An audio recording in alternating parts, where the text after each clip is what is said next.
Hello, this is what I call Writing for the Bible brand. And today we're looking at what I call faith and reason, because we live in a society in which many people suppose that religious faith or faith in biblical things or faith in Jesus Christ is unreasonable and is not based upon sound reasoning at all. As a matter of fact, there are many people teaching in colleges that Bible faith or faith in Christ and faith in God is unreasonable. It's an unreasonable exercise. So what I would like to do is I want to read a statement to you, and this is from a college professor and in Texas, unfortunately, because he's so far off the mark. And we want to make some comments regarding it. So think about this statement. This is an English professor at a college in South Texas, and wrote it, I think, maybe about 10 years ago, but I saved it just for Writing for the Bible brand. So he says this statement: science, and he's an English professor, by the way, so he ought to know, science is about understanding the natural world in strictly rational terms. Religion is non-rational and derives its meaning from revelation and faith. Science is the proper object of study in public schools. Religion is the domain of the church, the private school, and the human heart. So what's he saying here? Well, he was arguing why evolution ought to be taught in the public school system. At the same time, why Bible ought not to be taught in public schools, and why we ought to avoid it. So let's notice a couple of things. First of all, he made a statement regarding separating, what we might call separating the church and state. And that's how many people put it today, but really, there is no such thing in the constitutional terminology separating church and state. The First Amendment of the Constitution tells us Congress shall make no law respecting religion or respecting the establishment of religion or prohibiting the free exercise thereof. Commonly, that's divided into two different clauses, and that is the Establishment Clause, and then we have the Free Exercise Clause. But they take, that is, professors such as this one, take the first Establishment Clause to say, well, we ought not have no connection between anything that's in public schools or anything like that with religion. That has nothing to do with the First Amendment, actually. Separation of church and state is not in the Constitution. What that First Amendment basically is about is that there shall not be a national denomination. As a matter of fact, we know that from going back to the founding fathers of our country and reading what they had to say on the First Amendment. George Mason, who was the one who authored the First Amendment, he said, it means simply this, that there's not going to be one sect, that is one denomination, preferred over another one. That's all that he was intending. That is to say, there's not going to be a national denomination. What did that mean? There's not going to be a particular church, such as the Catholic Church or the Church of England, that we would support with our tax monies. That's what that was about. It had nothing to do with whether or not God could be taught in schools. The founding fathers even said in the Northwest Ordinance of 1787 that God and principles of Godhood ought to be taught in the public schools. Religion ought to be taught. So we have operated our modern society upon a falsehood. That's number one.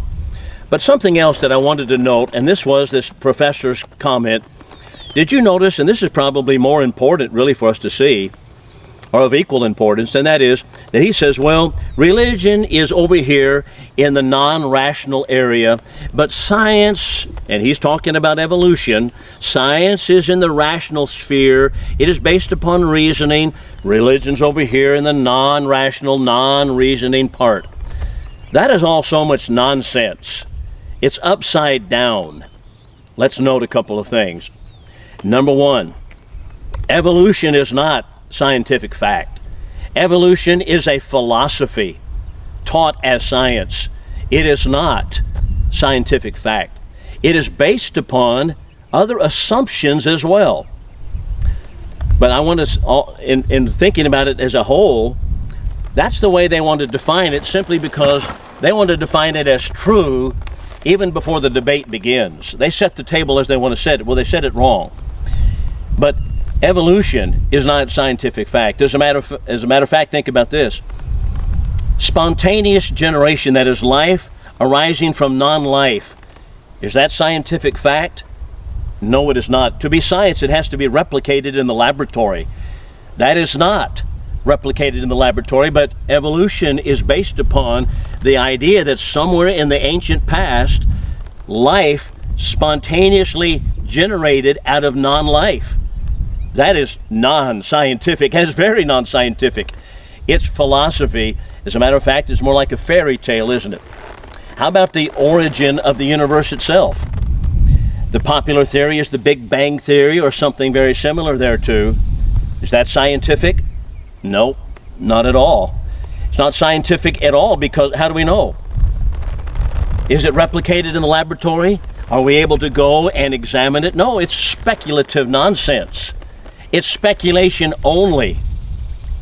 How about the scientific table, that is the table, the scientific table by which they organize all species in certain orders?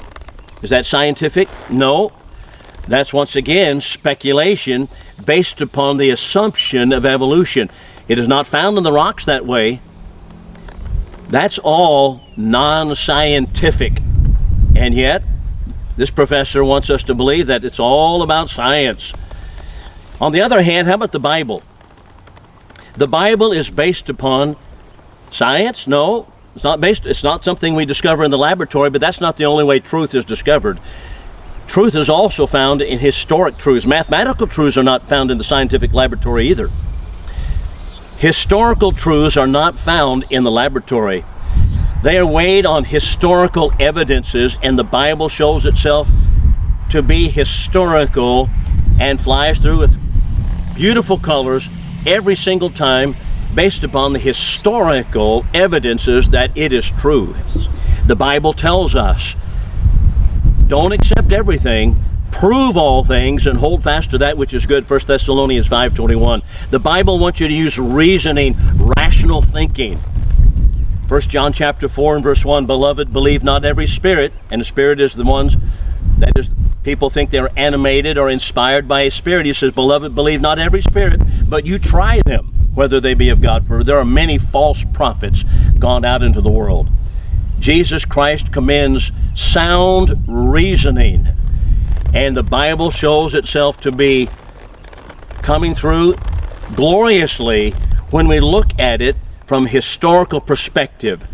That is, it is provable, historical, factual material. The Bible wants us to accept sound reasoning. So the professor gets it upside down, but that's the way the modern culture wants to set the table and tell you that everything over here in the science category, and they mean evolution, is all rational thinking. No, it's not. On the other hand, they want the Bible, they want to put the Bible in non-rational thinking. It's in your wishful hearts. No, the truth is, evolution is wishful thinking, and the Bible is solid historic fact. That's what I mean by writing for the Bible brand.